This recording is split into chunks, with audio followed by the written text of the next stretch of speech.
What's going on, everybody? Welcome back to another episode of the MulletCast, the podcast where business and pleasure collide. My name is Evan Balmer.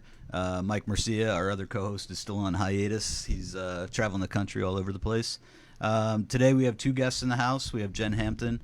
For those of you that didn't know her last name, it's so true.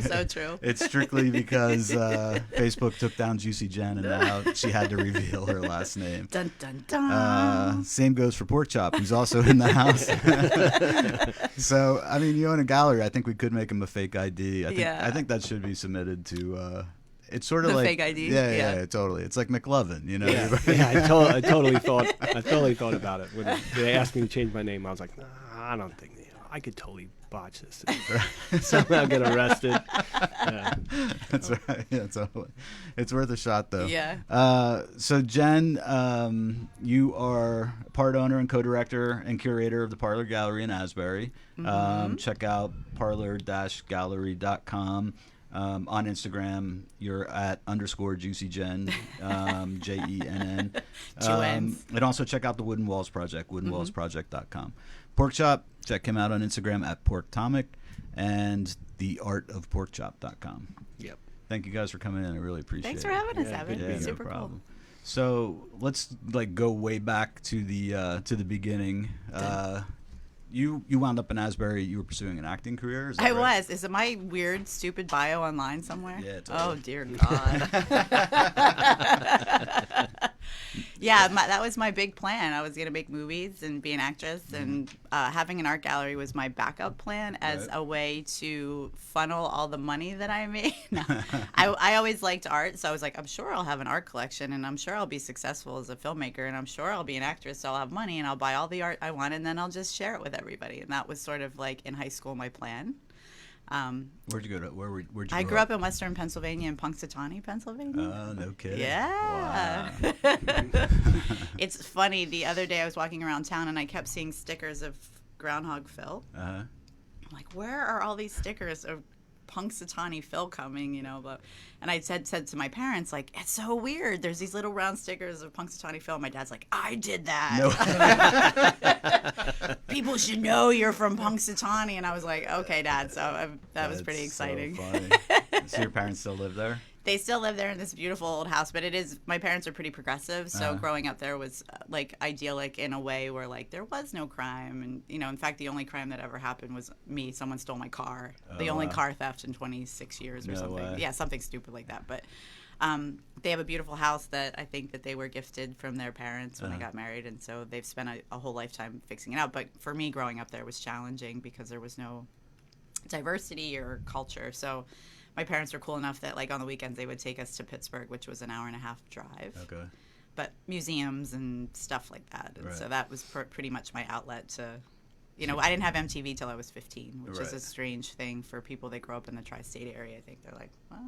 So so if I wanted to look at a band, I would have to find a magazine. We didn't have a magazine store, so I would have to go to, like, it was just wild. So I think, but part of my, like, imagination is, like, I didn't have anything to, like, sort of structure what I wanted to do from, so I just would dream about stuff. That's cool. Yeah. It's funny, I think I was like 14 or 15 when I got MTV. You did too? Yeah. Because I remember it was like Van Halen on New Year's Eve of like 1984 or 85, and I was like, this You're is like, awesome. whoa, that's what, it is wild when you see, like, it's hard to even talk about that in the world that we live in, because everything doesn't exist unless it's on film or print or, you know, and Instagram. So, like, to think of, like, I love the band The Dead Milkmen, but I have no idea what they look like. Right. That's like a strange concept, I think, now. You're right. Yeah, that's true. Now, like, image is almost overtaken, like, the music in some ways. Totally. Right? You know, like, you know I feel like I wonder what's going to happen in the world where everybody has to live on camera. Right. Is, like, being a recluse, like, going to be the jam? Like, I don't know what she looks like. Right. Nobody's ever seen her. Yeah. That's right. Not sure if she exists. Exactly, which might be a cool thing. So you studied theater. Oh, yeah. And God, you really have my awful bio. Yeah. I went to Indiana University of Pennsylvania for 2 years because that's all my friends went. Okay. And I was like, I'm going to be a theater kid. And I was like, I started taking theater classes. I'm like, I am not a theater kid. Like, they're really over the top, and I don't know, it was just like not my thing. So I was like, you know what, maybe I'll be a performance artist. And then I tried that, and I was like, oh no, this isn't for me either. So by the time I tried all the classes, printmaking and painting, I was like, school's stupid. I'm out of here. So that was pretty much my college And then experience. Where did you go to pursue? So how did you dabble in acting then? How did you I try to get that basically going? was like, I think I can just move to town. Like I took act everywhere I lived.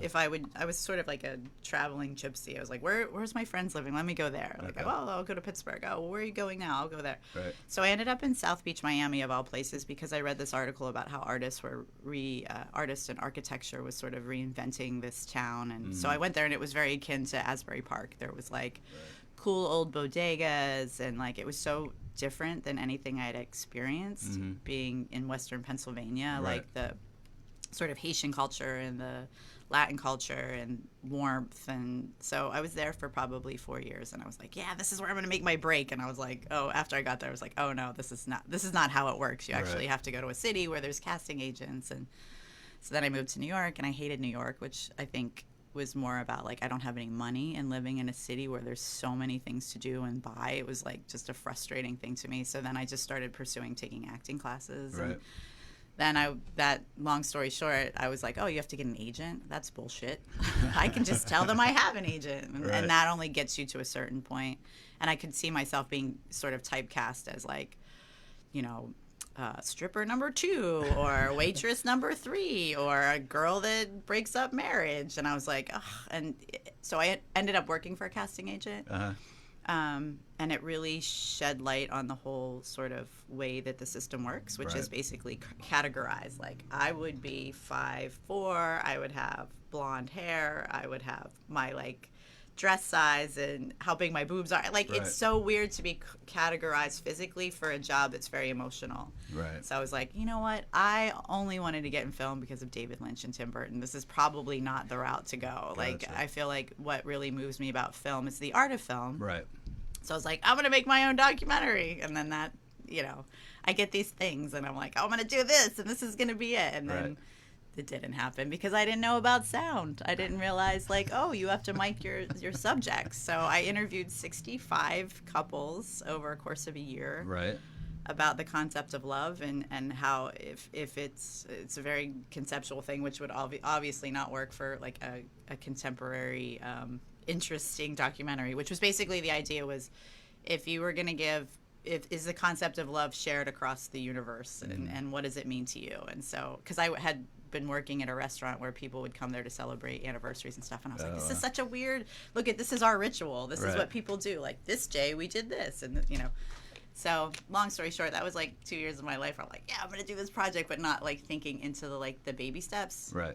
I seem to be challenged by baby steps of how to do things. So then by default, a friend of ours was like, you should go to Asbury Park, it's pretty cool, because I was living in LBI at the time, going into the city and auditioning. That's a hike. Yeah, but it was cheap to live in LBI in the off season. I think I lived in a house where I was the only person on the street, me and my roommate, which was kind of great. Because you kind of like, you quarantine yourself. You're like, I'm not going to get distracted by anything. I'm going to sit here and I'm going to write and I'm going to figure it out. And this is going to be it. And so I would go to New York for inspiration. But you'd also have like no social life because it's LBI isn't, in the winter, it's very desolate. So someone's like, you should go to Asbury Park. I was like, what's Asbury Park? And then that was just like, what is this? Well, how is this existing? Like, why are these cool buildings here? And there's no one here. Like, how is this possible? And then I think 2 years later I moved here because of that. That's cool. So what happened to the documentary? I think it's sitting in the trunk of my car. That is, no, it's basically like 16 tapes that I'll probably never do anything with. But I guess it was the act of doing it. But I was like, oh, this will just parlay into, this documentary will parlay into a talk show, and then I'll have my own talk show, and then, so they're all still there.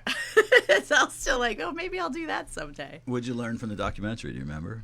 I learned that people have a really shallow idea of what love is.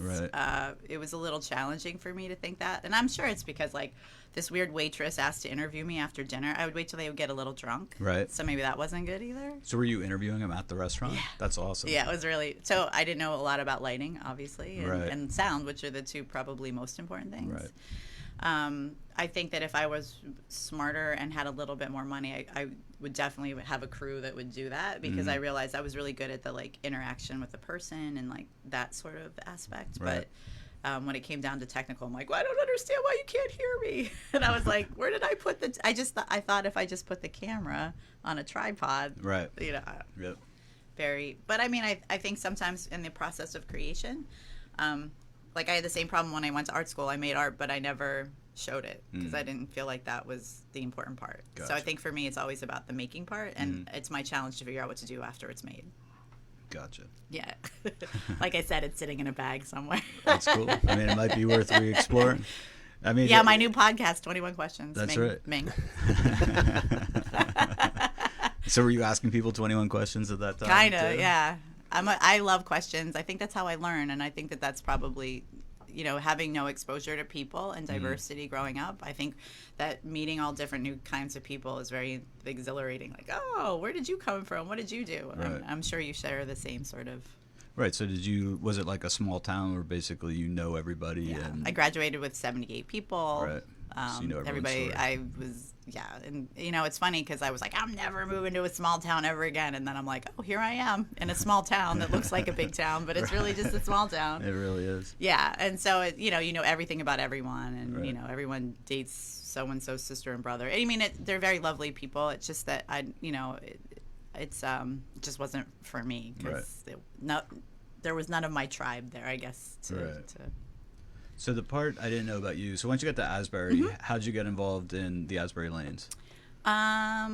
So I guess it was just I moved here because of it. So it was I was sold this idea of like, we're gonna have this place where artists and musicians can have their own home, and you can do whatever you want, and you can curate art shows, and you can book shows. And I think that the person that started the Lanes was very much like, for lack of better words, like a politicker. Like, you're going to have this, because he innately knew what everybody wanted. So there was like a group of 13 of us that were like, sold the stars and the moon. But, you know, the reality of a do-it-yourself venue is much different when you start to actually do it. Like, for the first year, you can do anything. But then after that, it was like, so I was like, this is great. Like, I can't imagine anywhere else in the world that someone would give you a vintage bowling alley and be like, go have fun. Right. You know, to a certain degree. I mean, we had some sort of structure, but not really. There wasn't much. There wasn't much structure there at all.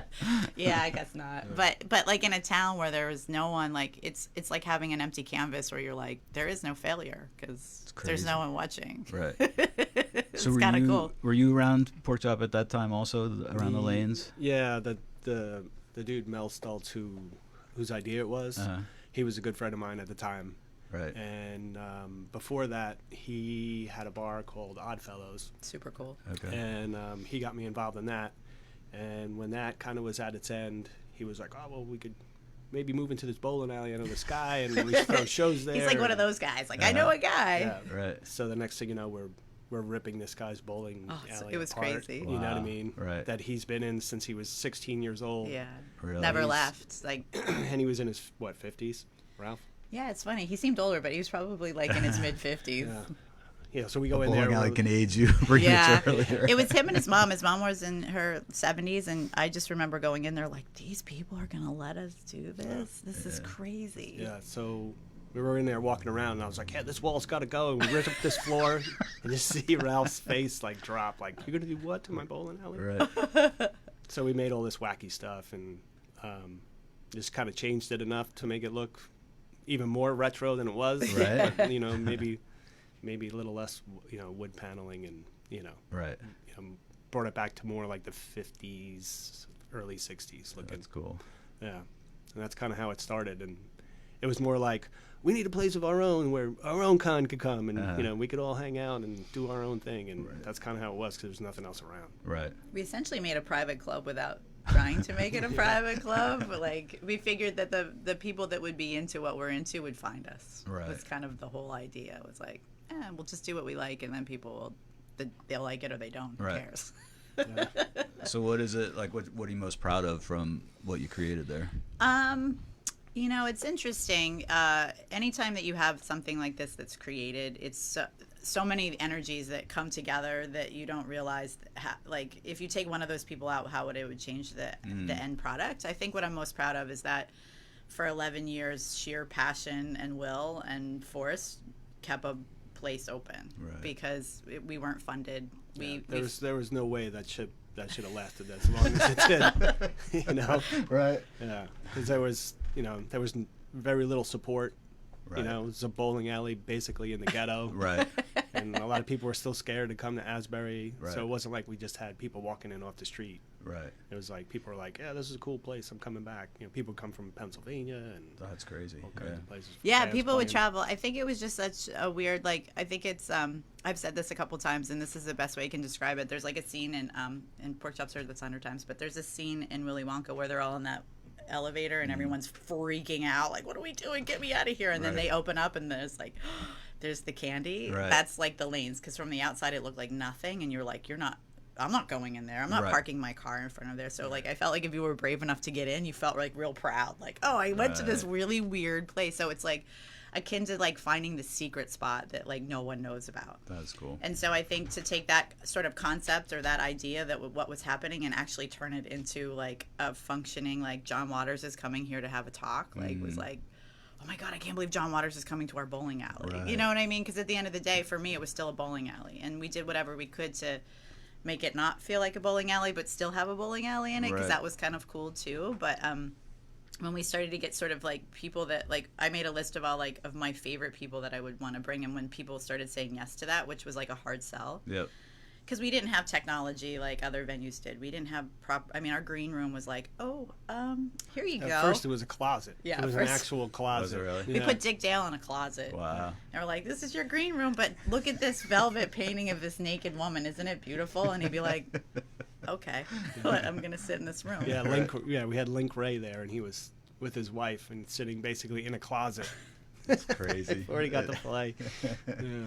So I mean, do you think about that stuff sometimes? Does it pop in your head and you're like, what the hell were we doing? Like, it how did we do it? Yeah, I feel like it's one of those things, and I'm not a parent, but I feel like it must be like parenting where you're just like, this is so intense. I can't believe I made this decision. Why am I doing this? But then when you look back, you're like, oh, it wasn't so bad, and look how cool they are, you know? Yeah. So I feel like it must be like that because it's so intense every day. It was like Survivor every day. It was like, oh my God, the electricity. Oh, sorry. Oh my God, the like electricity is getting shut off. What do I do? And then I'm like, I gotta call someone and beg them not to turn it off because we have a show in like 3 days and I can get the money for it. Or like if the plumbing didn't work, I'd be like, who do we know who's a plumber? The bathroom's backing up again. So we learned how to use the barter system really well. That's cool. And that usually was in the form of tater tots, tickets, or beer. Right. Which is amazing that the barter system can work. Like, it absolutely can. Because I think people wanted to be a part of it. I started to notice, like, look at this random stranger picking up his own trash. That's crazy. Like, they're bringing bottles back to the bar. That's wild. Like, so I think that if you feel part of something bigger than yourself or cooler, like, I want to be, I don't know what this is, but I want to be part of it. Right. You're like, yeah, let's go. Let's do this. Like, I'll help in any way that I can. So we definitely got a lot of help, I would say. Like, lot of people were like, how can we help you? Like, this is great. You should keep this going. And I mean, I think that probably year 8 or 9, I was like, we need to own this place. Like, this needs to be ours. So we made this idea that we were going to make 4th Avenue an entertainment district, and we were going to take over the Baronet, and it was going to be a cool indie theater, and we tried to find somebody to run that. But then we didn't realize with eminent domain, like, I didn't know what that meant. Right. So all those years that I was, like, reaching out to people to try to help us buy it and develop it, like, if someone would have just told me, like, there's no way you can do this because it's lot by lot development, meaning that we would have to buy all of 4th Avenue to just develop the bowling alley. Like, it would have, I don't know if it would have saved me because there's so many cool things that have happened in those last 3 or 4 years. Right. You know, but at the same time, it's like that's, when you're naive and ignorance is bliss, you're just like, go for it. Like, we can do this. We can do this. So I think that, like, the thing that I'm most proud of is that, like, I got a bunch of people that wouldn't necessarily be like, let's make this happen to make it happen, because they were a part of it was like its own little community. That's like, cool. if you didn't do this thing, you let someone else down. And that was really cool, because it wasn't like I heard a critique the other day that someone went to the New Lanes and they were like, it's bizarre. They have this crazy diner that has this like full menu, and somehow your punk rock kid that worked behind it could make a better grilled cheese and tater tots. Like, why is that? And I'm like, because somebody really cared about making you a really good grilled cheese and a tater tot, because that meant at 10 o'clock they could shut down for 20 minutes to go mosh to their favorite band and come back and cook. It kept, the morale was there. That's you know, true. and I think when something's just a job, you can feel it in every part of it. And I think that what kept the lanes open is you felt like it wasn't really a real business. Right. Which was probably our downfall at the end of the day.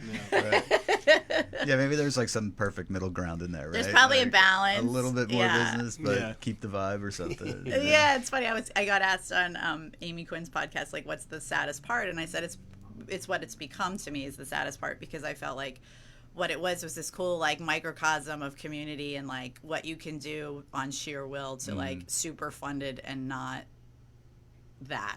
You know what I mean? So it's like, oh, everything that I learned personally through this catalyst of Asbury Lanes through the guise of a bowling alley has sort of shaped me, and I think other people. Right. But now it's just a job to someone. That's just surreal to me. Yeah, it makes sense. I mean, it's almost like it's, you know, like it's, I don't know. For me, it's like it's kind of cool that it's still there, right? So at least it didn't get torn down, which would have sucked. Yeah. You know, but you're right. That's what it is. It's almost like a Fun Time America version of what it was or something. Yeah, right? so a lot of people compare it to when, what is it, Bill and Ted, or no, not Bill and Ted, the party guys, Wayne and Garth, got their radio show, and then like the corporate people come in and they're like, oh, what is this? Totally. So it's like I question, like, I should have fought harder for it, I should have done more, but like it's sad to the reality of being in a situation was so idealist, like it was so idyllic, and like you learn to work on the barter system because you have no money, and then with the influx of money you have all these dreams, like Asbury Lanes could have a pool. Like, we could have this, we could have apartments, we could have this, like, imagine. And so it's like, then the influx of money comes, and I feel like they made it worse in some degree. Like it's amazing to me that it's like a hard lesson to learn that money wins, but that doesn't necessarily dictate feeling or spirit or aesthetics. That's the thing money can never buy, right? It's like, you know, no matter how much money you have, you can't just create it falsely. Yeah, and I think people feel that. I mean, there's like a sick part of me that keeps hoping that there will be this thing that people love it, like our fans loved it, but like no one Instagrams about it. Like there's just nothing. Like there's nothing. And I was just like, is it just because it just feels like a venue now? And we were never a venue. And I think that that's like the mistake that corporate people looked at, and they're like, look at this, it's a venue. It's a place where we can get a lot of kids to buy booze and, you know, see a band. And I was like, oh, that was always like sort of the afterthought. So it's a weird scene. Right. So I mean, can you recreate that somewhere else? Is that still part of you? It's taken me 3 years to realize the part of me that it is that it's experience that I'm a creator of, and it doesn't necessarily isn't defined by just music or nightlife or art. It's for me, this success would have the catalyst of all three, because at the Lanes I had that. But not to get all boring and dumb, but corporate music has taken over Asbury Park, so it's really hard to be an indie booker in the landscape of that. Totally. The Saint does it, which is amazing that Scott still, it's unbelievable to me that he can still do that. And like the brewery has cool shows happening, and like a lot of our old Lanes employees work at the House of Independence, so they're trying their best to, I mean, they're independent bookers. They don't have Live Nation or AEG. So, I mean, it can happen, but it's just it was way more charming 10 years ago to email somebody and say, hey, my friends and I made a bowling alley into a performance space with an art gallery. You want to come hang out? And they'd be like, certain bands would be like, yeah, of course. Right. I don't know if I'm sure there's still bands that would be like that. Sure. However, I think it's harder when someone's like, oh, you like that cool little bowling alley? Those kids have a warehouse and they're throwing parties? Well, I'm going to give you $4,000 and those kids are going to show you a good time. That will only happen, like, you will lose bands to money all the time because it's a job. Right.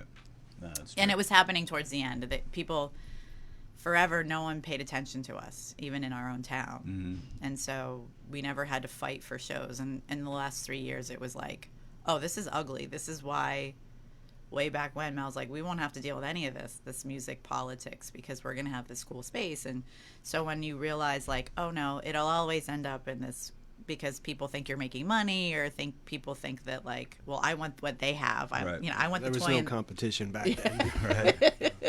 It was easy to get the bands. Right. Because they were all like niche market bands. They weren't like mainstream bands. So I think that during our 11 years, I think we had some really cool things happen that I have to look back and be like Jim Jarmusch watching bands is always like a surreal moment for me. That's crazy. Like All Tomorrow's Party. I don't know if you went to that in Asbury. But in 2010, this group did a very highly curated music event that was a European-based event that they basically would pick a band and they would let the band curate the lineup. That's cool. So they picked Portishead. Wow. And Portishead sort of picked the lineup, and one of them was Public Enemy, so it was just weird to have like I mean, there was like 20 great bands, but it was just like Public Enemy's coming to this town, like, you know. And like you think about that, or like our door girl didn't know who Portishead was, so she consistently kept trying to charge them cover, and I'm like, quit it, it's Portishead. And they were so happy to pay $5 to come in and eat tater tots late at night. So it's like you had this Shepherd Ferry came and did murals, and it was just like a surreal moment where you're like, this is magic, that something like this can happen. But you realize when you sort of take away the layers, you're like, this can happen because someone's losing money. It seems like the coolest things don't necessarily have a money, I don't even know how to say it, like very cool artistic things do happen and they're financially sound, but it feels like a lot of times that you see these really experimental things and you're like, did this make any money? And they're like, no. Because it's just too crazy, you know? Right. I mean, we had the Paula Green School of Rock where we took a stage and put it on 4th Avenue, and you know, we watched we watched a mosh pit on 4th that was the length of 4th Avenue, which is, you know, the avenues there are huge, and like watching Bad Brains play to a bunch of little kids on a street in Asbury Park was like great. And then like hearing Jello Biafra like lecture in the Paramount about police brutality was just, and while he was requesting bananas, was just like, what world is this that we live in? Like, magic can happen. That was a good little pocket of time. That is. So I feel like for me, it's experience. Right. That's cool. All right, so let's segue in a little to the Parlor Gallery, and then Porkchop. We got to work you in here, so you're not. I don't want you to be bored over there. He's like, this is my life. But we're doing like it's a little 2-for-1 podcast, so I thought we'd sort of like we'll kind of separate you both a little, and then we'll bring it all together somehow. Right on. But so about 2009, Parlor Gallery opened. Was it in the spot it is now, or was it somewhere else? No, actually, in 2006, I opened a gallery called Crybaby Gallery with a friend of mine in a location that is now at Shelter Home, which is right across the street. We thought it would be really great to open a gallery, or I thought it would be really great to open an erotic art gallery in a second floor walk up. I thought that like Asbury could sustain that in my brain. I think we did 3 erotic shows, and my friend / business partner's parents who were funding it were like, what are you doing? Like, this is crazy. It was in a cool loft though, so I think we did get people there. I think so. I think it wasn't too bad. They weren't lining up. But. No, they weren't. But I thought like, well, from the Lanes, we had a gallery in the back lounge, and basically born out of like, I hate wood paneling, we have to cover everything, but we didn't have the money to do it. So I was like, let's start doing art shows. And it seemed to me that people were very enthusiastic about art, and I was like, wait, are there galleries in town? And then I started looking, I'm like, there's actually lots of galleries in town, and I'm like, but none of the art I like. So I think it was like a selfish need to open something that I thought like, well, if all these kids at the Lanes are excited about art, they'll come buy art, but that's not necessary.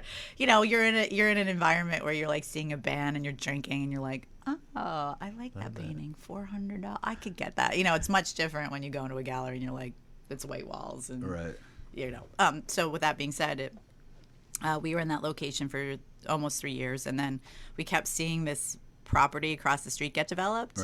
And I was like, my business partner at the time was like, we need a storefront. There's no one walking up these stairs. And so basically a restaurant was going to go in our location, and they backed out at the last minute, and I knew the landlord. So he's like, what if I hook you up? Will you move in till I find a better tenant? And we've been there 10 years. Wow. That's cool. Yeah. So what kind of hookup did you get originally? Do you remember? Ironically, it wasn't a hookup, I think, at all. I think that in retrospect, you guys were just psyched to have a space. Yeah, I think that it was like, oh, we're going to charge you like, I don't know, whatever, $2,500. And I was like, that's great for a storefront. But now I realize what people pay 10 years later. I'm like, maybe it wasn't a hookup, but you're ahead of your time. like, you could say that. Yeah. But our street was great. Yeah. Because Alan and Susie's, if you remember them, they were like this really dynamic, wacko, lovely couple from New York. That they had a clothing store in New York, Right. where Cookman Creamery was. They had a clothing store there, and she basically sold vintage furniture or vintage clothing, but like high-end labels and theater clothes. And she was this dynamic, like redhead with like crazy curly hair, and her partner had white, long curly hair. And I don't know how to explain Alan and Susie, but there was like a little caricature of them for their like ad. They were just so dynamic. And so when I first came to Asbury, I'm like, how does if this woman can make it here, I could do an art gallery. Right. So we were really psyched to sort of move in close to her, but then she moved right after we moved in. Sold the building or something. Sold the building or whatever. But at that time, the first block of Cookman Avenue was the only sort of redeveloped. Right. So it was great for us because we were like, when you walked into town, it was like, oh, look, there's a gallery. Right. So it was definitely 10 years ago a challenge, but the same kind of challenge as now, which is ironic because if you study anything about business plans, it's like you do these projections and stuff, and you're like, you can't project how your streets are going to develop. Right. And that's the one thing that's funny about Asbury. It's, you know, the same things that plagued us 10 years ago plague us now. Right. That's true. So what was your focus like when you first opened there? Like, was it local artists? Was it was I wanted a way to sort of combine local artists with international and national artists as like a way to have engagement. Like, these people are never going to go to New York. Some of these people in Asbury Park are never going to a museum or never going to an art gallery. So what can I bring to them that they can like sort of like they can what's the word I'm looking for, that they could like recognize and be like, that's something I like. Right. I didn't think I'd like it. Oh, that's art. That's cool. So I guess it started off as like just art I liked. Right. An artist I liked, but like just like the bowling alley, I sent a lot of emails like, hey, I'm opening this gallery at Asbury Park. You should come check out the town. It's really cool. And some artists are into that, but like there's this stigma about New Jersey that I found to be true. Like, why would you open a gallery in New Jersey? You're like, what do you mean? Right. Because I feel like, you know, Asbury is to Austin, like Asbury is to New Jersey as Austin is to Texas. Right. So it's like, you know. That's true, actually. You know what I mean? I've never been to Austin, but right. I can like, so when I would tell people we're in New Jersey, I'm like, but it's not like New Jersey. Right. Like I would be like, you just don't get it. If you saw it, it's this pocket of, you know, and I try to explain what it is. And so it was a struggle in the beginning to get established artists to show with us. So we did rely on like just people that we knew or people that we had some sort of connection with. Right. I mean, I guess as a curator, you're really betting on your own taste anyway, right? Which is kind of weird, because like when something doesn't sell, you're like, man, does my taste just suck? Right. Like, did I do something wrong? And like, maybe people don't like what I like anymore. Right. Yeah, it is. It's curating is a weird thing. Yeah. I mean, I guess like any kind of art, right? Like people in the record business, like you're convinced, like, why did this band never break? Right? Yeah. Like, what does the public not see? Yeah, and what do I see that they don't see? And then you think like, well, maybe they'll get it 4 years from now, or maybe they're never gonna get it. Right. Yeah. Yeah, and there'll be times where Jen will be like, I don't know about this piece. Like, I don't know if we should put it in the show. Right. And that's the first piece that sells. You know, It's like a curse. Yeah, Right. It's You true. never can tell. It's absolutely. Yeah, that's true. Porkchop hangs all our shows, which is great. So if you ever come into Parlor and you're like, wow, this is great, Porkchop hangs them for us because I feel like early on, my business partner Jill and I would say, well, I don't like that there, and then we would ultimately get into this like nonsense bickering. Right. So Porkchop was like, let me just drop it and leave. Like, why don't you guys leave, and then when you come back, it'll be hung, and then that'll be it. It'll be done. So yeah. Right. So he's got to see like me being like, that sucks, who's gonna buy that? And then I'll text him like, guess what piece sold? And you put it like front and center. Yeah. Totally. Yeah. So front and center, you have a sweet like window. But so people miss us all the time. Like constantly, we're like, when did you open? I'm like, 10 years ago. Right. So I don't know if it's the color of our building or like people are so hyper focused on getting off the train and like getting somewhere, right. or by like the time you wake up, you're like a block in or something. Yeah. Because I feel like a lot of people miss us. Yeah. Like I never saw you here before. Right. Like, yeah, I've been here. But so Porkchop, you had a piece in the front window there like a couple months ago, And I don't know what it was. I'm going to say it's a fish, but it's probably like a mammal or something. But no, it was a shark. A shark. It was a hammerhead shark. That's what it was. It was a hammerhead shark. Yeah, 10-foot hammerhead. That thing shark. was dope. Is Yeah. it? I mean, so and now you have. I looked it up. It's called Das Bug. Oh, isn't that Is in the great? front. That thing gets a lot of attention too. Yes. So between those two, you've had Yeah. like a couple like really attention grabbers. We tried to recently. figure out how Das Bug and the shark could live together Yeah. there, but it was just They're they're both both too 10 big. feet tall. They're 10 feet long, so I was like, can we put them in the middle like they're battling? But Yeah. So they are- got They are weird. good sort of attention getters, at least. They People will be totally like, are. Oh, there's a gallery here. Oh, that's Right. nice, yeah. So what went into creating the shark? Is there a title for it? I never remember what It's I called called The it. Messenger. Okay. The Messenger. I never remember what I called it. The story with the shark was I knew this guy that had I was painting on like swordfish and stuff like that. Right. And this guy wanted one of the ones that I had. And we were going to hash out some kind of like payment plan. Right. And the next time I saw him, I was like, well, what's the deal, you know? And he was like, oh, look what I got. And he pulls out his phone, and he's got this giant hammerhead shark. No way. And it's painted like a regular shark. I was like, oh, God, where'd you get that? And I was like, how much did you pay for it, though? Because those things are expensive. Right. And he was like, oh, it was $400 on Craigslist. And the guy was up in, like, Nyack. And I made him meet me halfway, and I got it for $200. No and I was way. like, get out of here. That's insane. I was like, so do you still want the swordfish? He's like, dude, I got a hammerhead shark. Right. It's way cooler. I was like, ah. And then Jen was like, well, why don't you trade them? I was like, you want to trade? He's like, Barter oh, yeah, system. You know, Nice. I'll trade fish for fish. I'll do that all day. Right. And then I was like, all right, cool. How about we trade and like, you know, maybe just give me like, you know, $300 because for the paint job. He's like, oh yeah, I'll totally do that, you know, but here's the thing, my buddy borrowed some money from me, and I'm going on vacation with my girl, so if you could give me, you know, a couple months. Right. I was like, yeah, dude, whatever, you know, I'll come up and pick up the fish, because I was having a show coming up, Right. and I wanted to get it done. And so I did that, and that was maybe 5 years ago, and Wow. I still haven't gotten the money. Oh, are you serious? No way. The dude disappeared. But he has a hammerhead shark. But I do have a hammerhead shark. That's that I pretty could sweet. Put in a window and Right. freak people out. So that's pretty cool. Yeah. All right, so let's talk about your background. Where'd you grow up? I grew up in Long Island, Right. in Smithtown. It's about halfway out on the North Shore. Uh-huh. And then I went to school in Philly, the University of Arts. Right. And then after that, I took like a year off, and then I did grad school down in VCU in Yeah. Richmond. And that was all in sculpture. I had my master's in sculpture. Right. And then I moved to Rhode Island for a while, and then I ended up in New Jersey, and I lived in Asbury probably like 22 years ago. Wow. And then bought a house down in Brick, and then ended up back in Asbury, like, I don't know, 10 years ago. He calls you back. More than Yeah. that, probably. Yeah, probably. Yeah. And how'd you guys meet originally? I guess through the lanes, I or think so. when Mel had the that other bar, the Odd Fellows. Mm-hmm. I was intrigued by the fact that there was, and I'm still intrigued by the fact that there was this like one artist that everywhere I walked, I was like, there's a painting by him again, and there's another painting, and there's another painting, and why are there so many paintings by this dude Porkchop? And like, what's the deal? Right. Like, why?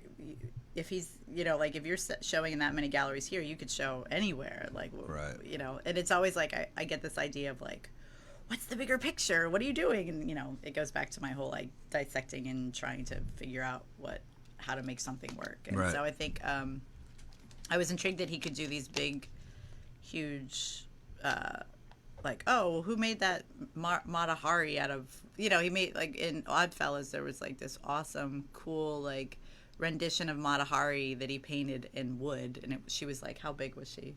I think it was about 8 feet, and then I did these giant sultan swords kind of around it. Like Right. a ray, It was all and I was like, backlit, Oh, wow. you I'll have to send you a picture so you can see. But That's it was cool. wild. I was like, who's doing this? And they're like, that guy. And like everybody just, he's like, I feel like you've always been sort of like the town's artist. Like, oh, it's Porkchop. It's Right. Porkchop. He just does cool shit. Like, and I was like, man. I guess if you're around long enough, out of default. So you were pay you on everything? Were you a professional, like working solely as an artist at that time? What else were you doing? I had a painting business with a couple of guys that were brothers, and we did like regular house painting and faux finishes when they were real big. Okay. Murals in kids' rooms, and I painted, grapevines in every kitchen in Really? Colts Neck. That's hilarious. So I did that for a while, and then I hope you didn't sign those, did you? Good thing you forget to sign your That's work. right. yeah, and then I did construction with my buddy Brad, who had a gallery a long time ago, also like maybe 18 years ago. Right. Right across the street from where their gallery is. Yeah. It was called Asbury Art. It's actually where Catsbury is. Okay. Yeah.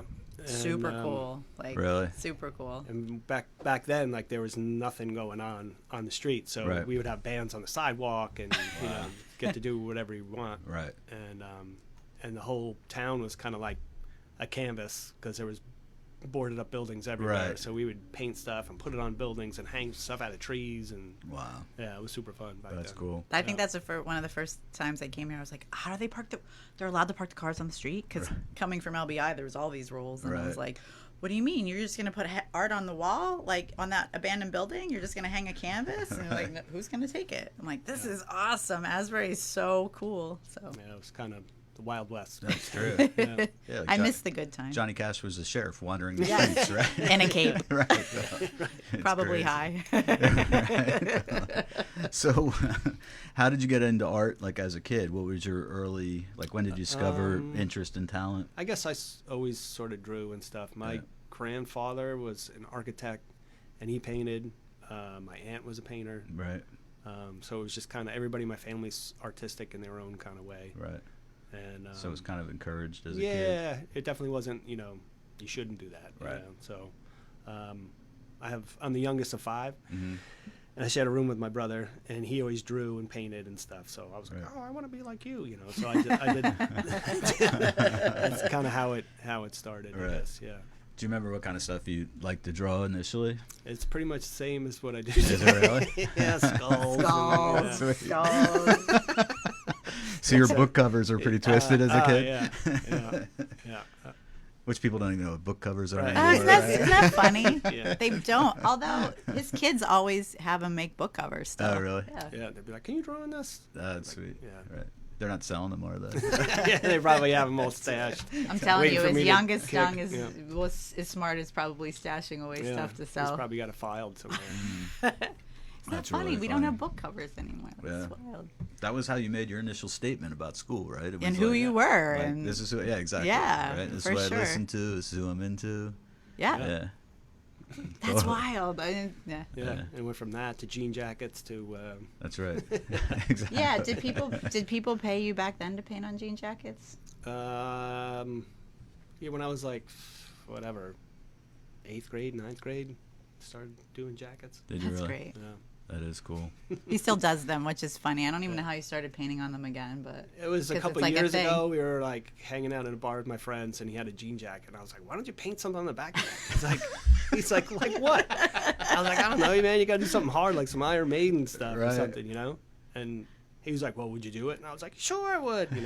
I was a little tipsy, and next day he's like, "Here's my jacket." I'm like, "For what?" He's like, "You said you were gonna paint on it." And I was like, "Ah." And that started a whole. I ended up doing like 20 after that. Did you really? Yeah. You have a bag, right? yeah. That looks pretty cool. I noticed that when I was like, Porkchop, I got this awful bag, and he's like, just paint on it. I'm like, can you paint on it? Yeah. I gotta keep my mouth shut. Yeah. Right. Yeah. I know that looks pretty sick. Actually, For a while, your hashtag is paint on everything, and I'm like, yep, see, there you go. That's pretty cool. So, what was it like going to art school?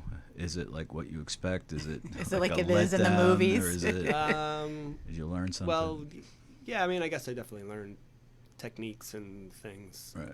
I remember like freshman year, I was like, "We're all gonna be famous," and like that whole thing. Right. And then by the time you graduate, you're like, "Oh my God, I can't believe I got through this and I owe this money." Right. But And I owe all this money. It's Yeah. so true. Right. but it definitely taught you some stuff. Right. I think it's a hard situation for kids going to art school because if you don't have the drive and the hustle, Right. you're not gonna make it. And Totally. it's kind of sold as as like, oh no, you just do this, it'll be great, and Right. everything will work out, Right. and that's not the case. Yeah. Did they teach you any of that at school, like how to go out At and the hustle time, they yourself? didn't, No. at least, especially in fine art. Sure. Right. It's not, you either do it and you hustle and, pursue it Right. with full intent to like make it, Yep. or you end up, doing something else and doing that on as a hobby or something. Right. It is weird. When you go to art school, I think they should teach you about all the things that you have to diversify to make money. Right. That's the challenge. And I think when, knowing all the artists that I know, Mm-hmm. the one thing that I challenge with is that hustle that he's talking about, because I was one of those kids that was like, oh, if you just throw yourself into something, you'll make it. But that's not Right. the case, especially with art, because there's so many sort of variables that go into why something sells or why somebody becomes famous in terms of art fame or whatever. Right. But if you learn how to hustle, you can make it because you can have longevity Right. to develop your craft and figure out how to sell your work and stuff. But we get interns all the time that are like, I'm going to be an artist. I'm like, what else do you know how to do? Right. Do you know how to bartend? Do you know how to make things? Do you know how to do post? I mean, I don't even know. Social media. Yeah, somehow, seriously. right. It's like you have to learn all these things to do Right. while you're waiting and work on your own craft Right. at the same time. That's true. Yeah. Was it a different experience studying sculpture then later? For after I graduated, I didn't have the space to make sculpture. Mm-hmm. So I didn't do it for a bunch of years. Yeah. And then I got into making furniture, and then I did construction stuff, and Right. I learned how to build things in a different way, and going to grad school, I learned how to weld, and so I ended up teaching me all these trade sort of skills That's that I ended pretty up cool, using right? Yeah. in other ways other Right. than making art. I worked at a boat building place out Did in you really? Hampton, so I learned how to do fiberglass. Oh, and, wow. all those sort of now have kind of come together, and now Right. I'm using all these weird skills that I picked up along That's the way. pretty crazy. You never think of all that goes into sculpture then, right? Yeah, I mean, there's people that all I do is stone carve. But, Right. the stuff I've been doing recently has been fiberglass and shaping foam and making molds and doing all kinds of weird stuff. And it's weird because if you dissect what you've done to get to that point, you wonder if it would have changed what you're doing now. Because Yeah. if I didn't learn to fiberglass a boat, would I even mess around with it? Right. If I didn't learn how to resin this, would I even play with that medium? And Right. so it's cool. I even think even doing all those grapevines in people's kitchens. Right. Learned some kind of Totally. painting skills. That Do you think I there's use some in woman in Colts Neck that's like, buildings. oh, that artist Porkchop, I have a grapevine in my kitchen. I wonder if I can cut it out That's and right. sell it. Yeah, what a great pair you did over my sink. Yeah. That's too sweet. funny. Oh man, That's hilarious. That really I is never even crazy. thought of that. So you're right though, because your life is a combination of all those little things you do along the way. But were there moments along that time where you're beat up, you're like, I effing hate fiberglassing boats? Or, what? It's like Animal House, 7 years of college down the drain. Totally. Yeah, there's definitely jobs that I was in. I also landscaped and built, waterfalls and there's always that time you're like, oh man, I can't deal with this anymore. Right. And then you move on and you do something else. Right. I never really stuck with any of those jobs that long where I was like, this is the worst thing ever. Yeah. I think the hardest part is then trying to come home from doing all that and being Right. like, I have to paint today, Yeah, or I have to sculpt, or Yeah, no matter what job I had, I was always still painting and stuff on my own. Right. I think that's what separates people that make it than those that can't, right? The ones that get sucked into this sucks and I'm not doing what I want to do.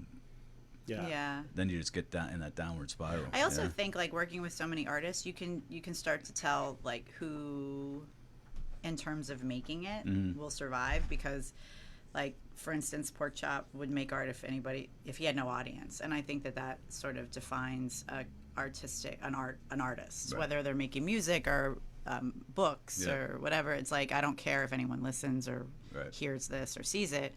I need to make it, and I'm going to make it. So it's that kind of sort of soulful drive that makes you get through all the other kind of garbage. Yeah, it's funny. That's one of a memorable Lane show I saw once. I don't even know what year it was, a long time ago. It was a band called Collapsing Lungs, and they had gotten signed to Was Atlantic. it on Punk Night on a Wednesday? It may have been. I have no clue. But Isn't it funny that we had to have a punk night at some point, that no one wanted to book punk bands, we had to have a punk night? That's like another technology. That doesn't exist anymore either. Like, that is punk crazy. has become mainstream anyway. Right. Yeah. But these dudes, like, they had a flash of label money, like got signed, had the bus, had nice gear. Yep. And I thought they would have there were literally like 10 kids in the place who all came to see like the local. It was definitely Wednesday. Rappers that were opening for them that came out and put a cassette, they hit Yeah. play and rapped over it. Yeah. And I was like, man, these guys are gonna bail. And they came out and just. You would have thought they were playing the Garden. Right, Like, yeah. it was That's amazing. Insane. Yeah. Like, and that sticks That's with what I'm me talking so about. long. Yeah. Right. It's like you're like, if you can play that like that for 10 people, Right. You've got what it takes to. I mean, the dude looked like he was putting on a show for like hundreds of screaming people in front of him. Like, it was intense. Like, It is. It is intense. No one. I was usually hiding in the back. It was like the greatest show I've ever moments. seen. Yeah. It was awesome. Those always made me feel really uncomfortable. I I was like, oh, no one's here to see them. It's so sad. Right. Yeah. Anyway. Yeah. No, it's all good. But yeah, I feel like watching those types of performers or seeing people that are making art that, like, Porkchop as an artist makes work that's very hard to sort of wrap your head around, sort of conceptually, but visually it's very appealing. Mm-hmm. But people see it. Have you seen his studio work? You may have. Mm-hmm. Yeah. So the skulls people either see as scary in Halloween, or they see it as something completely different. Right. And it sort of like defines his audience. And he's not going to quit making it if he doesn't have an audience, because he wants to make it. That's, I mean, I learned about you from like, outdoor paintings. But when I saw that shit, I was like, oh my God. Like, I felt like a, ancient archaeologist that found an unknown civilization, basically. That's exactly what you're supposed to feel. It's friggin' killer. Yeah. I love it. It's funny. We take he goes to art fairs every year in Miami, and so he has a booth where he does an installation, and it looks very they're very balanced. It looks like a shrine, or like a, what's the word I'm looking for? Shrine's pretty close. Pretty cool. But the people that come and look at it, you can tell right away, instinctually, like, people are super into it, or they're like total stink face, like can't even look at it. Like, yeah. And we've decided that like old wealthy women do not like Porkchop's work, which is a bummer. That's right. Listen, ladies, stick to the vines of the kitchen, all right? But I think it is interesting. His public work is so different than his studio practice, right? And I think that that's awesome, because it gives him the sort of Let me just talk for you. It gives you the flexibility to like. Wow, I want to paint a giant elephant, or I want to paint like people will come into the gallery and be like, oh, do you have any paintings by Porkchop? And they're like, oh no, we have some of his sculptures. And they're like, that's not the same guy. They get really like, well, where's the mermaids and where's the pretty ladies? I thought he was a maritime artist. Totally. Yeah, exactly. And I think that's fun as an artist, that you can be like, and I mean, I think it's cool that you do that for the public too. It's like a lot of artists will only do what like artists that are known for their public work will only do that work. So their studio practice reflects their public work. So a lot of the people from the Wooden Walls project, that work that they do is what they do at home. Sure. Which is, I think, cool, because when people discover Porkchop's work, then they have to like go through this other process of like, what is that? Right. I don't understand. Right. So let's talk about that work. Is there like a broad name for what you would call, like, is it like you view it as like a series or anything, or is it just what you do? The sculptural stuff? Yeah. I started doing that probably about 6 years ago. I don't know if I really would categorize it or have a name for it per se, but it seems like it keeps on evolving, and so hopefully it'll keep on changing into something. So what was kind of like what was did you have like a concept in the beginning, or was it just you were screwing around with stuff? I was just kind of fooling around, painting on stuff. This guy that I knew had these really high-end mannequins, and he's like, you should try to paint on these. Right. And I was like, all right, and I did, and then I painted on some for a while, and then I was like, well, I should probably start pulling these things apart and making other pieces on them, or sculpting them a little bit more, since I haven't done that. And that led into, and I was always into like ancient civilizations and, religious, iconography. And so I started putting that in, and I made up these own sort of like hieroglyph sort of lettering system that I put on them, and So that is like you created. That's not like it's not an existing. Nah, it looks like Sanskrit. It looks like Right. Aramaic, but it's all made up stuff. Right. Yeah. It's great. We had a professor from Monmouth University come in, and they're like, I'm fascinated by Porkchop's language. I'm like, it's not a language. And he's like, oh, I know. I teach ancient languages and stuff. And I was like, oh, no, there's no shtick here. He's going to know everything I'm talking about. So I asked him to look at it. Right.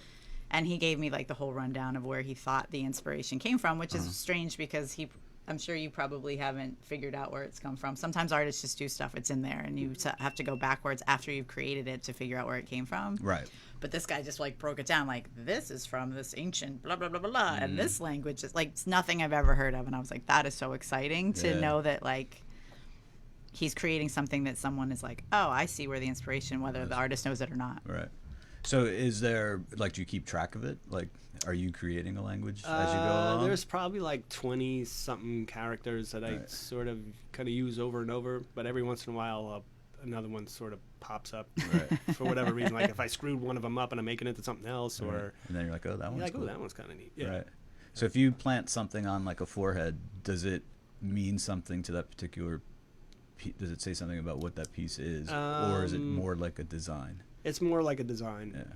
But I do tend to use certain ones on the forehead and certain ones on the arms for whatever reason. Yeah, that guy, the teacher was like, I've noticed he uses, like, he pointed it out, like, there is a repetition of this character that is reminiscent of this on the arms and the head. Do you think he did this? I was like, I don't think he thought about any of it. A lot of people read into stuff, yeah. But that's kind of the beauty of art, you know. Like I'm a language person, so it kind of baffles me to think that you could create something that has no meaning, which is kind of like a big lofty idea. But for him, he's a visual person, so like for him, it's like, why would you need language? So it's kind of just sort of like how your brain works, right? You know. So when people come in to see his work in the pub, like say we do an art fair, they just can't wrap their head around that it means nothing. Right. Right. Yeah. They need a story. Everyone needs something. Everyone needs a story. Like, why is he doing this work? And you know, and it's interesting. I feel like, you know, we as the non-artists or the narrative people, right, we kind of make the stories. That's why like there's art critics, and I don't know if the beauty of artists is a lot of times they don't know where it comes from, and that's kind of the cool part about inspiration and creativity. It's like it's an energy like anything else, and they're making it, and that is cool. They don't need to tell you what it's about. Right. But in art school, you go through all these like horrible critiques, so you have to talk about what your work's about. So I'm sure that's probably why you could care less about. The story shouldn't be better than your piece. Yeah, Right. it's true. Yeah. And that a lot of times, you know, with artists, you know, looking at, they'll give you these really long like, my body of work is about this and blah blah blah, and you're like, then you look at the work and you're like, what? Like, what? It's crazy. Right. So, but I like the stories. So I'm one of those stupid people that are like, I want to know why. Yeah. So do you have any civilizations you're particularly like fascinate you or interested in? For like 3 years, I looked up every like YouTube ancient. Like I've seen all the ancient alien things. I've seen, you know, but yeah, I'm just fascinated by any. You know, the Sumerians, the Dogons, the Dogons, the you know, Assyrians, the Carthaginians. Like there's like, yeah, I watched all of them. Right. I think, yeah, it was. I think they're fascinating. You know, right. To think that, you know, like Göbekli Tepe, how it's, you know, 15,000 BC. Like a lot of cool things were going on way before we thought things were going on. It is crazy. And there was all this other knowledge and stuff, and yeah, I was super into that for a long time. I also think that one of the things that I think is so cool about your work that you don't really sort of articulate because you don't need to is playing with the idea of reappropriation, because we live in this world where everything is reappropriated and people just make up their own narrative however they want it to be. So the idea of these women became like, I'm just going to make my own goddesses. Like I can make my own deities. I can make, you know, and as an artist you can do that because you're an artist and you can. And so thinking about how reappropriation like is a response in religion is crazy. Like so watching like him, certain things will look like, oh, that looks sort of Egyptian, but it also clearly looks Mayan, and it also has, you know, reminiscence of like ancient Hindu, and you know. Right. So basically the work looks like they're sort of like something you'd see in a museum, and then when you get in like in closer inspection, you're like, I've never seen that. Like so for a viewer to be like, I want to look at it because it's familiar, because I think I've seen it before, and then be like, I don't know what this is. That's great. Like, I feel like as a creative, that's a success, whether you have financial success from it or not. Totally. Do you ever make up a story for any of this stuff in your mind? Like, yeah, at one point, because somebody was like, you should have a story. So I started, thinking about like, oh, well, maybe there's this religion, and, it's always been around, but you can only get to it through like meditation or like trance stuff, and then it opens up this whole thing, and I don't He's know. like, meh, meh, blah blah blah blah. But I think that as a creative who makes it, like, you don't need to know why you're making it, but everybody else in the world needs to know why you're making it. I mean, that's why when you go to museums, when you see antiquities, there's a story. There's always a story. So I think it doesn't, if the work wasn't strong, then like, who cares about the story? But like, if the work's strong and people are like intrigued by it and they're like, what is this? You have to say, you can't just be like, I mean, I guess you can. You could just be like, oh, it's a mannequin. I manipulated it. I think skulls are cool, but you can't do that, because whether you have come to that point or not, it's in there, and you're doing something with intent. So it's trying to find the intent. Right. Yeah, it's cool. Yeah. I mean, do they still exist, or were they wiped out? That's true. Yeah. Well, but they're from a future quasi-religion that we're wiped out. We're trying to. So I'll give you the spiel that I like. Porkchop's like, you suck. So I like to think of them as antiquities that have been like in sort of like picture Mad Max, where like they're digging up remains of like humans, right? And they're like looking at these things that haven't decomposed, and one of them could be one of his pieces, and they're like, what? It's like a mannequin, and with tattoo, if you see contemporary mannequins, they have tattoos on them, they have these huge boobs and these butts, and so it's like, it says something about our society. Right. So what if people think they're sacred? Like these weird, like sort of plastic icons of like consumerism become sacred, and so Porkchops, and they create these deities to be, they've created these sculptures of these deities that once existed, and like, that's my whole jam, because I was like, because they look like, when he puts them together in installation form, they look like they could be sacred or like in a church. And they look like this.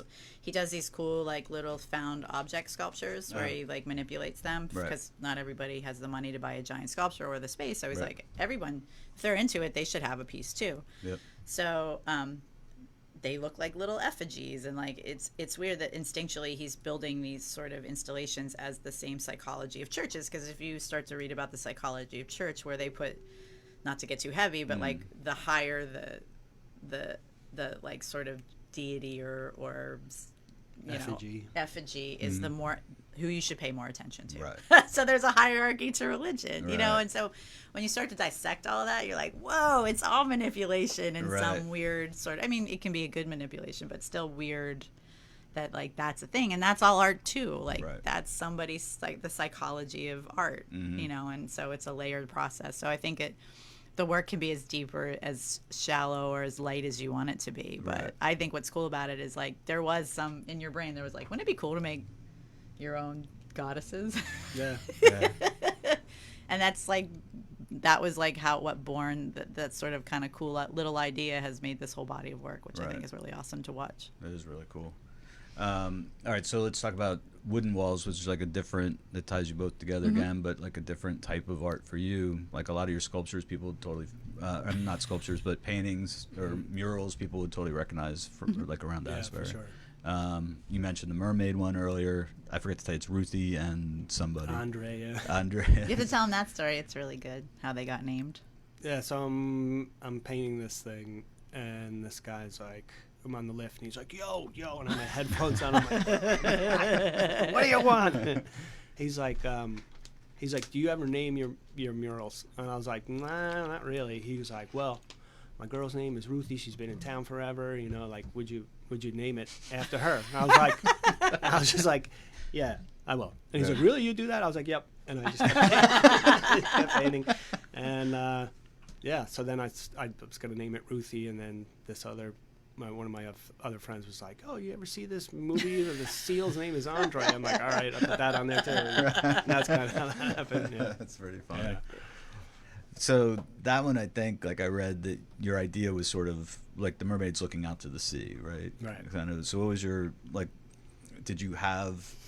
were you given some instructions, like, we want you to create this particular thing for this place? Or is it like, nah, it was this is your kinda, space, do what you want? Yeah. Yeah. So, I mean, it just seemed like a perfect thing. It was like kind of facing where she could look out to the sea. And there was this idea of like, oh, she's looking at, what's coming in and what the future could be and that kind of thing. Like, again, I hate the story part of the art telling, so, but that was kind of my idea, I guess, Was there a reason you made her a pinup chick?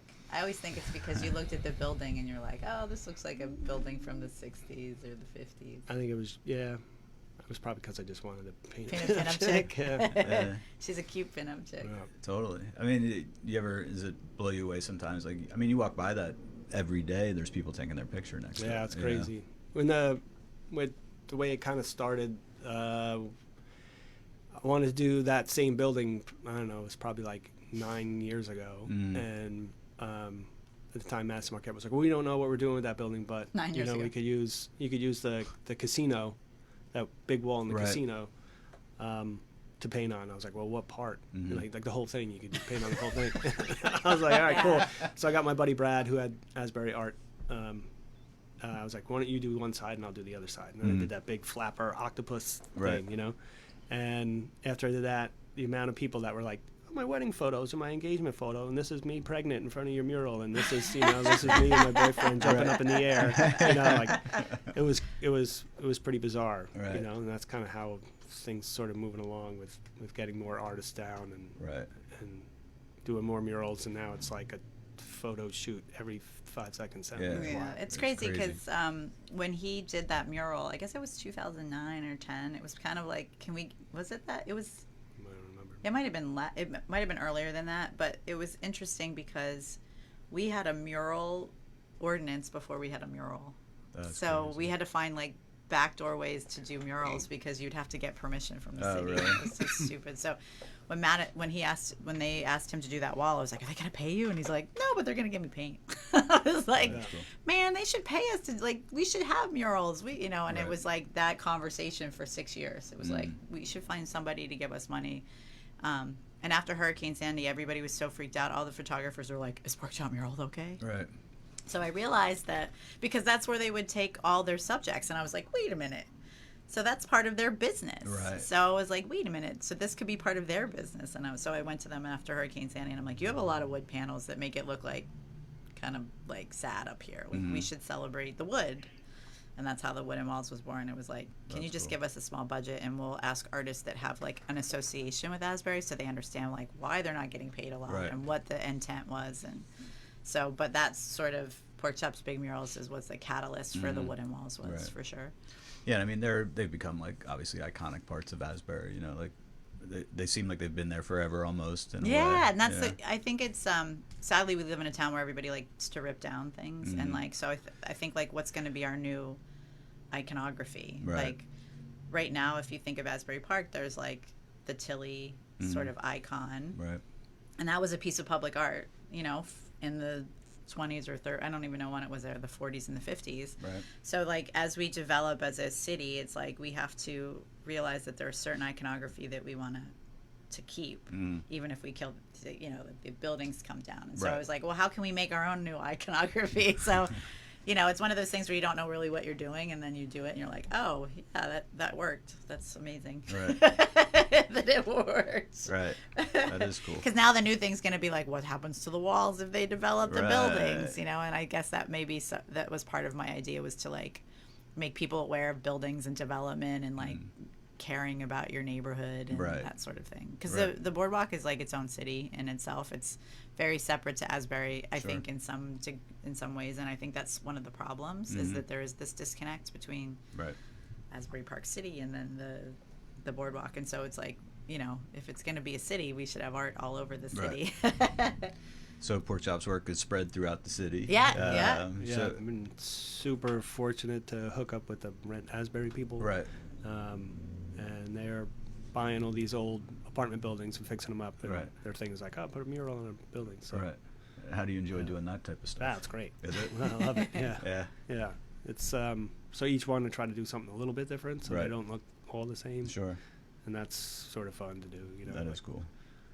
And we had Jackie from Purple Glazed Donuts. I love Jackie. She's and the she best. was super proud of her. Is she? Yeah. It's funny. He came, I feel like I remember the day you're like, Jackie from Purple Glazed Donut asked me to do a mural. And I'm thinking Jimi Hendrix. I was like, what? Well, I did like a bunch of drawings, and Jen was like, well, what's that one? I was like, it's Jimi Hendrix. It's a donut, right. you know?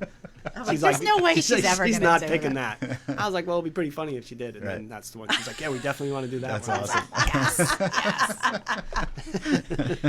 Yeah, that totally rules. Yeah, she's so great.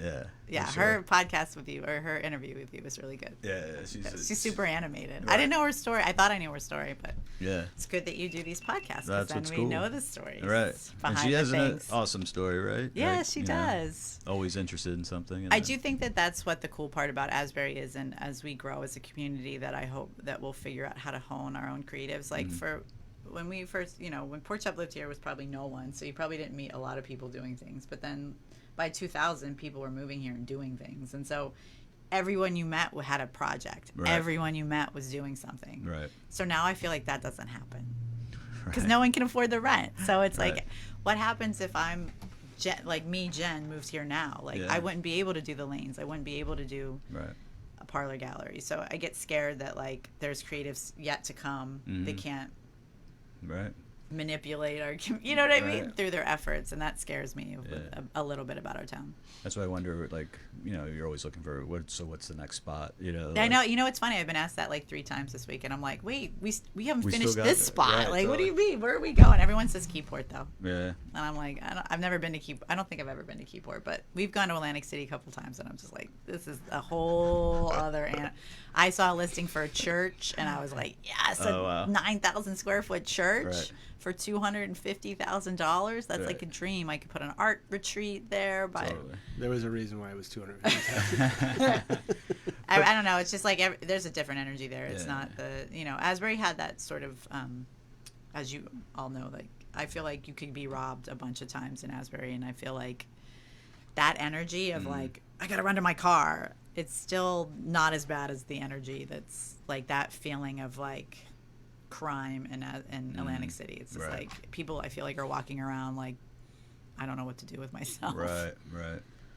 And it's big. It's really big. That's the problem. It's a bigger scale. But you're right, like those kind of things are possible. Like I popped in I was in Berlin once for a music tour, and like that's almost like Asbury. It's like this whole decimated side of the country, and you would see like graffiti artists from the city, like New York City, had in studios Berlin, there because you could, some of the places you could just go and open something and no one cared because I think you still like can abandoned buildings, you know what I mean?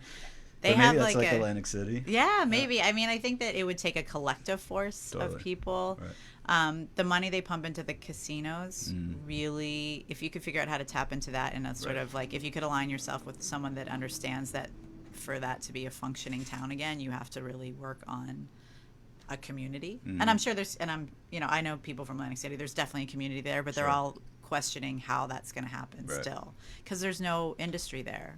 So you'd have to bring industry in. I mean, development fascinates me because it looks all different ways. Like I just thought a developer was a rich white person in their 40s to 70s that sat at a table with and then I realized like now, no, like it can be me, even if I don't have money. Through my efforts, I can be a developer. And Porkchop can be a developer because it changes how your city grows.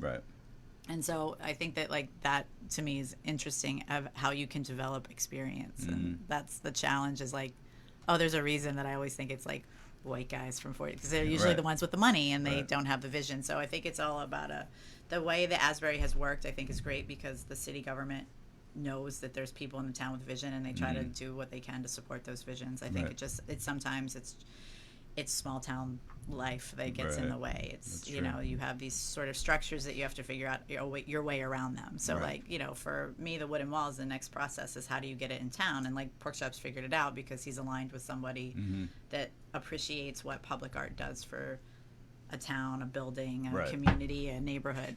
So for me, it's like I just went to the boardwalk because it had walls and it had 1 million visitors, and I felt for like an artist that would be a really exciting way to get their art to be viewed. But like, what's the next thing? You know, it's like, how can you experience the art, and what does that look like? Right. But that's a hard thing, because if I was sitting in a suit and had access to $20 million, it would be really easy for me, but maybe I wouldn't have the thoughts then. Right. It's like the double-edged sword of it. No, it's true. So, I mean, I asked you a while ago, like, you know, could you recreate like the lanes, or would you do it again? But you're really already doing it, like, even on a bigger scale. Like, if you think about what's going on, like what you guys are doing throughout the town. Yeah, when I get down, it's nice to have people like Porkchop and other people in my life that are like, you realize what you're doing is like affecting more. Like, if that's what you want to do is change people's experience and give them a new experience, like, this is a much bigger scale. Right. But I guess it's, for me, it's like, I think one of the things that I really loved about the lanes was seeing how that experience could inspire you and take it outside of the lanes, whatever it is you might have seen there. And I've seen that happen, and that's successful to me, where like someone was like, oh, I would love to have this. And so they meet someone at the lane. They would meet somebody at the lanes, and they would go outside of those four walls and make that sort of thing happen based on this like catalytic event that happened there, you know? So for me, the wooden walls is like, it's wonderful to see people that are like, I'm not into art being into art, because like all of a sudden, even if it's ego based, at least they're engaging in art, which I feel like for a long time, what bummed me out about Asbury is when I would hear these like elevator pitches in real estate ads about how Asbury was such an artistic community, and I think it's a music community. It wasn't an artistic community. So it's like, now I've been like, we need an artistic community. If we're going to say we're an artistic community, and I just want people to be honest, like, make it a community, you know, like, how can we afford to have artists live here? How can we bring artists in from other cities and states and countries to work here? How can we do that? Because all of those things will change our landscape. Because if they all leave and all the art leaves, it will change our landscape. So look at it as reverse engineering, like what we've gained from it and what more we could gain from it. Yeah, I mean, that's the sort of town hack, right? Is like, how do we when I like that town hack, when it's like everything becomes not affordable and creative people go elsewhere, like, how do you stop that, you know?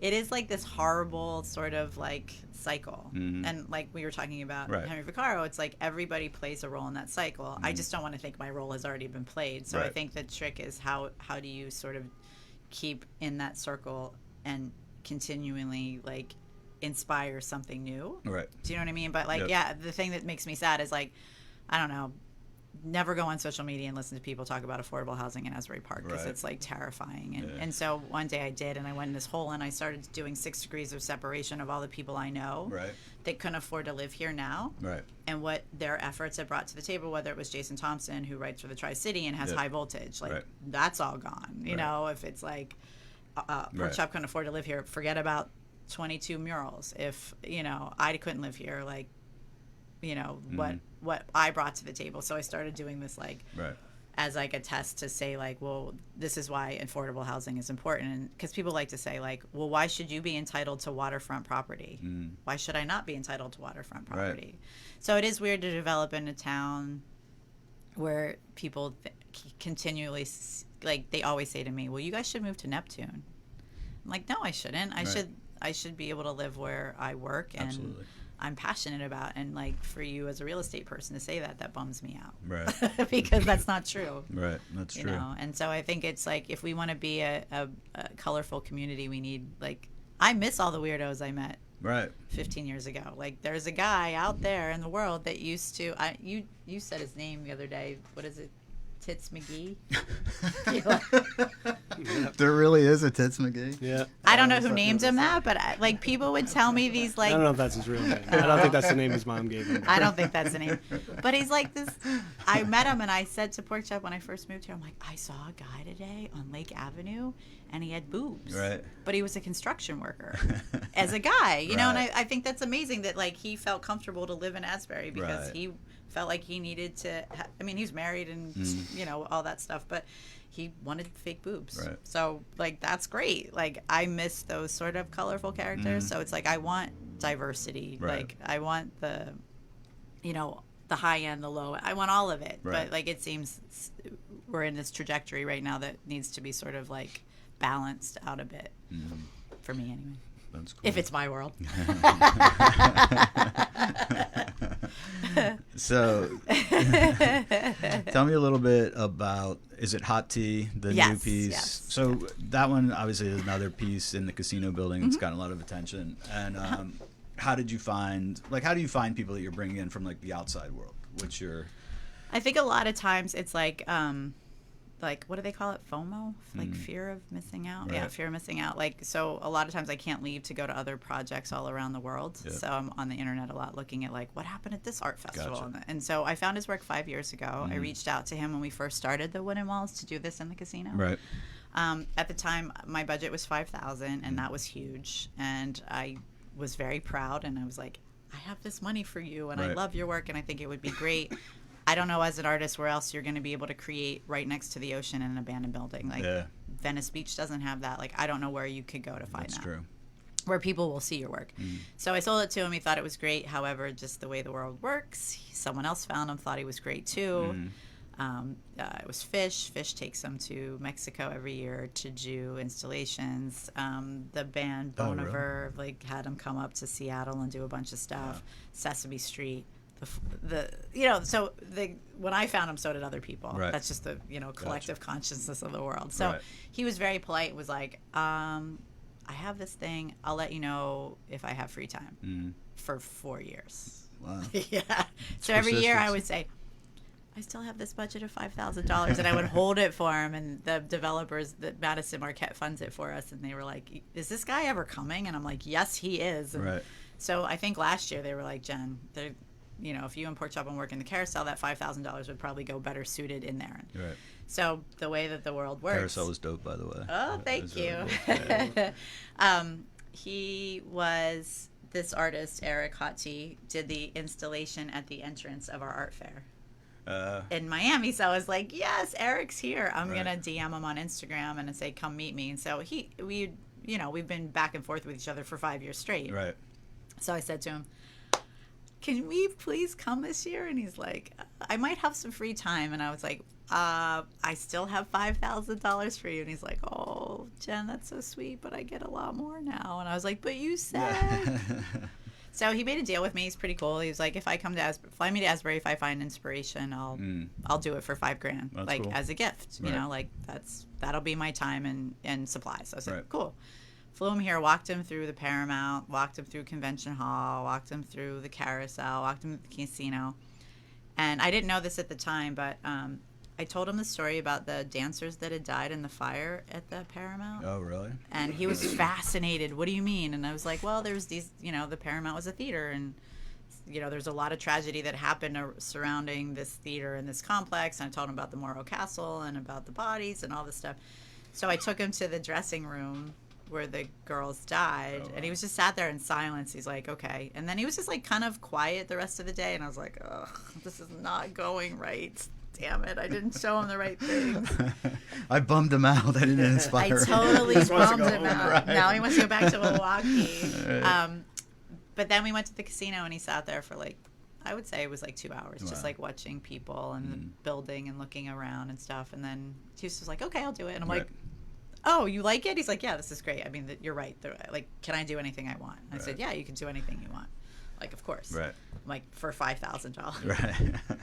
And he's like, well, we should do a permanent one. Can you raise $75,000? And I was like, oh, I haven't yet, but I Right. could try. And he's like, okay, well, let's just do this temporary one. It's going to be out of yarn, so it'll cost less, and so on and so forth. But what really sold him, I think, was a pinball arcade. He loved the pinball arcade, really? which I feel like back in the day, the lanes sold the town on certain people. Now it's the pinball That's arcade funny. for sure, Right. because every artist that comes in is like, oh my god, that pinball arcade's so great. That's cool. So he did 5 weeks of prep. Right.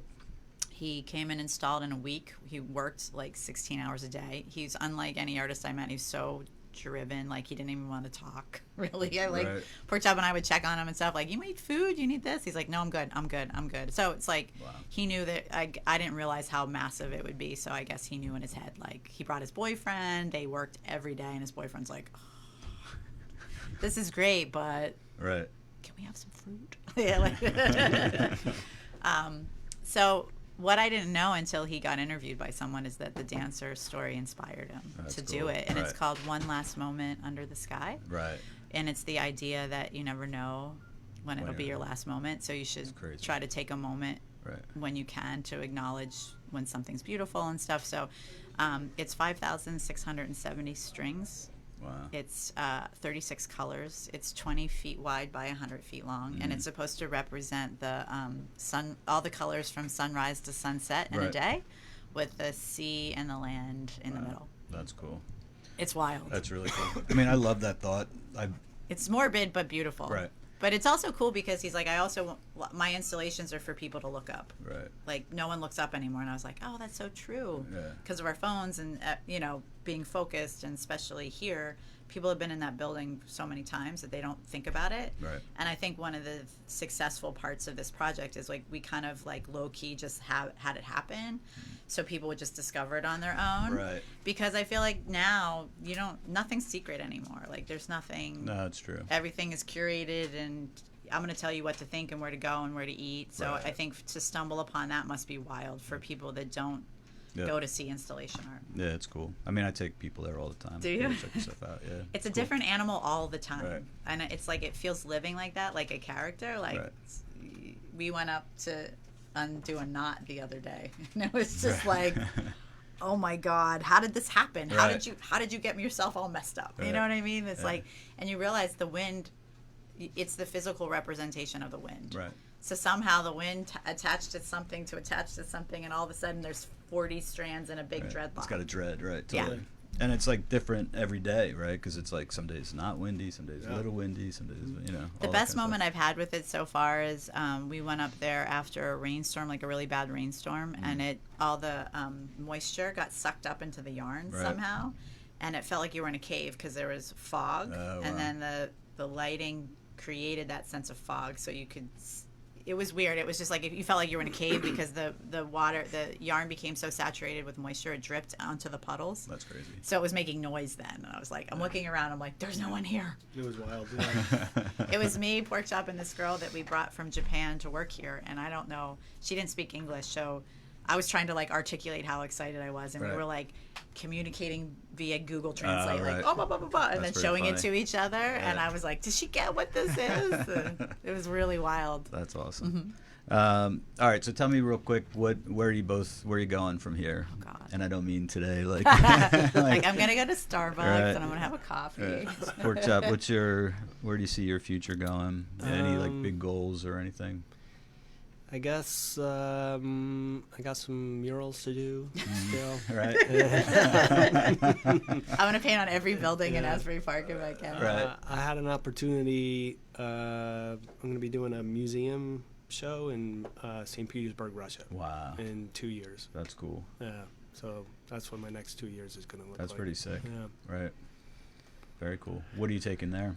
I have to make like 30-something pieces, and half of them are the full-size sculptures. Wow. Yeah. So great. This is a perfect example why we need studio space, and Porkchop can go out in the world and be like, I'm from Asbury Park. So all of a sudden it's like, how we talk about our musicians that are so important to Asbury Park, like, Duke Ellington washed dishes here, like that. Porkchop painted buildings, but that's the challenge. Is like I think that. Everybody has to make a concerted effort. Like if we want to be really known as like a creative town, that means aligning ourselves with development that sort of reflects that. Yeah, I agree. Now, Jen, I know you're going to do a podcast called 21 Questions. I am going to do a podcast. I'll have you on my show, Evan. Let's do a quick preview. Okay. So how did you get... No, not for me. Not for me. How about, let's try 3 instead of 21, but are there 3 things you've always wanted you don't know about Porkchop? You got 3 questions for him. If I have 3 questions for Porkchop that I don't know about, that's a hard one. Is there 3 questions I don't know? Pretty much I'm like, he's like Jen, why do you need to know this? We've known each other for a long time, and she asks an enormous amount of questions. So I don't think there's probably. When was the first time? Do you remember losing your first tooth? No. Next question. See? What was the first girl you've ever asked to a dance? Dance. I don't know. I have no recollection. Here, this is a good question. And he already answered it, so I'm cheating a little bit. If you could work with any artist, living or dead, who would it be? What did I say? Egon Schiele? Yeah. I think you first just said no one. I was like, come on. Because I'm constantly asking questions, so it gets a little, I'm sure, like unnerving. Like, really? That's no the more question questions. today? I don't want to talk about anything, But yeah, that's going to be. How did you get into? I'll ask you. Okay. Did you want to be a musician? Probably, but I think I found out early on. I think I like always listened to music as a kid. Like I have very vivid memories of being a kid with a record player on an extension cord. Like, oh, nice! Like outside while I ran around, it's like playing really? records. Yeah, and that's like awesome. the record warping in the sun. Yeah, totally. And then I think I figured out like I never would be a musician because I didn't play very well. Mm-hmm. I don't think I didn't like practice. Me as an artist, yeah. So, but I remember reading those ads in the back of Rolling Stone. It was like, who keeps the lights on Van Halen? It could be you, And I was like, oh my God, like that's how. Because you do entertainment law, right? Right. Where were you when I needed you at the Lanes?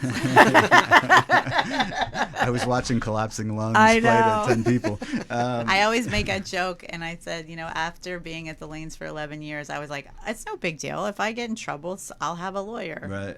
No. I realize now that like it would be easier for me to get a criminal to burn down the Lanes than protect it. That's what I figured out in 11 years, but yeah. Right, totally.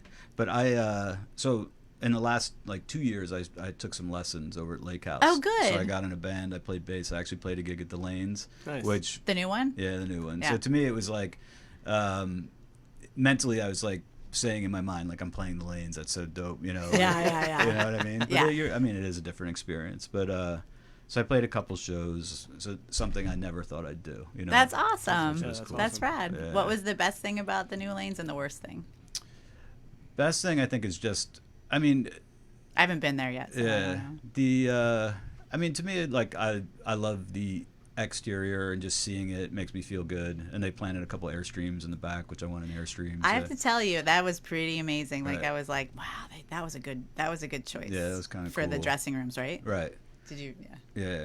That's pretty rad. Because that's we good. literally put people in bowling lanes in the green room. That's awesome. Yeah. To me, like the idea of like a bowling alley and a music venue, like it's just so awesome, right? Right. I know some dudes. I haven't seen a band there, but like the Seagirt Bowling Alley, like I know. Do they do shows there?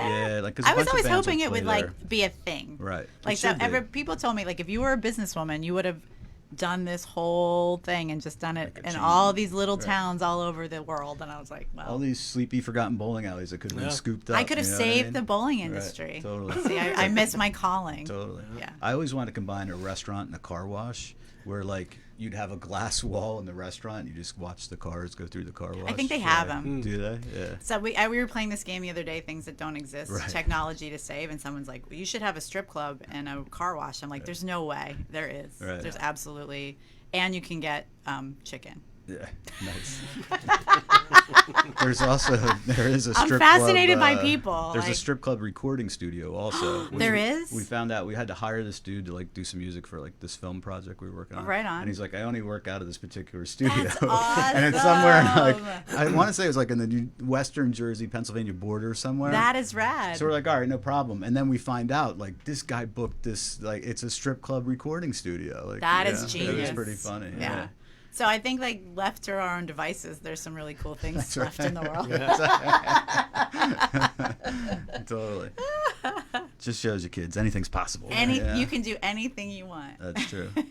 Awesome. Well, I appreciate you both coming in. Thanks It for was having us. really It's super cool. fun. I'm glad it finally connected and Yep. made it happen. It was I've good seen to- your stickers forever. I'm like, what's this hustle thing? That's cool. So everyone, check out Jenn and the Parlor Gallery, parlor-gallery.com, and the Wooden Walls Project, woodenwallsproject.com, on Instagram at Wooden Walls Project. And is there a Parlor Gallery Instagram? I'm There sure. is. It's just Parlor Gallery. Parlor Gallery. Yeah. Pretty And inventive there. at _JuicyJenn, keeping it real. And well, the most important questions we never even got to is how you both got your names. Oh, you go ahead. Yours is intro. Well, I can So I started doing drawings of my brother-in-law as a hillbilly eating a pork chop. And And then I was like, oh, maybe I could, I did all these other drawings of like pork chops as like things of temptation, Right. With crowns and smiling. Yeah, that's and awesome. then a friend of mine, I gave him this little painting of like a devil chick on a pork chop. Riding a pork chop. And we would go out or whatever, and he knew a lot of people in town, and I didn't, because I was new to the area. And he's like, "Oh, this is my boy Porkchop," and I was like, "What?" And then awesome. that was it. And everybody stuck. just called me Porkchop. That's cool. And my boring name came from a dear friend of mine. I was nannying for her in Long Beach Island, and her adorable son would like. She's really like a hard body. Right. And he would touch me and he'd be like, "Why are you so squishy?" And I was like, "Oh, Isaiah, I'm squishy, I know." And then we would joke about the idea that I was squishy, and we would sit and like we would have like a dump, like we would eat cherries and have like a cherry spitting contest, like pit contest. And in his little 4-year-old brain, he started calling me Juicy Jen, and I was like, "Stop, quit it!" And then his mom loved it. She loved it, so she encourages like, "Oh, I would pick him up from school, so she'd be like, 'Hey, Mrs. Johnson, Juicy Jen's gonna pick up Isaiah,' and I'm like." So when we moved here, I'm like, "Don't tell people about my nickname." So the first thing she did when we were working the lane's like, "Oh, did you meet Juicy Jen?" I'm like, "Oh." But it's funny. 15 years ago, I used that email. Right. And it's so sucky to have to change an email. Sure. Now. Right. Because I was like, oh, I've got to get a web guy to do it, and then where does all the emails go? That now that I have it, it's like a funny thing because they're like, what is this? It's fine when you have the lanes where everybody has a moniker, but now in like when I'm emailing agents for artists, and I'm like, that's really funny. Like who? That's the best. Or like if I have to deal with like sponsors or like corporate people, like that's even better. The filters won't let them go through. Juicy really? Jen, no. That's really funny. So I have to like. So now I'm like, yeah. Damn it, Smithers is on the porn sites again. Yeah. So when they hear the story, they're like, "Oh, that's why your name's Juicy Jen." Right. That's pretty funny. That's actually the only part I like about my job is when a new potential client has to give you their email address. Yes. And there's like that moment of silence, and they're like, "Fuck, I knew I should have changed that." That's my whole life, Evan. Yeah, that's funny. It's the best. Yeah. Maybe I should just shorten it to JJ. That's pretty good. JJ's good. Anyway. Double J. Maybe. Yeah, double J maybe. And they'll be like, "What's that?" That's even weirder, maybe. Anyway, yeah. Thank you so Awesome. much. No problem. Thank you. Everyone, check out Porkchop. You see his artwork all over Asbury and the rest of the world, and going to Russia. He's invading Russia in 2 years. Get to work, man. Look for the artofporkchop.com and follow @PorkTomic. Once again, I'm Evan Balmer. Follow me on Instagram @EvanBalmer.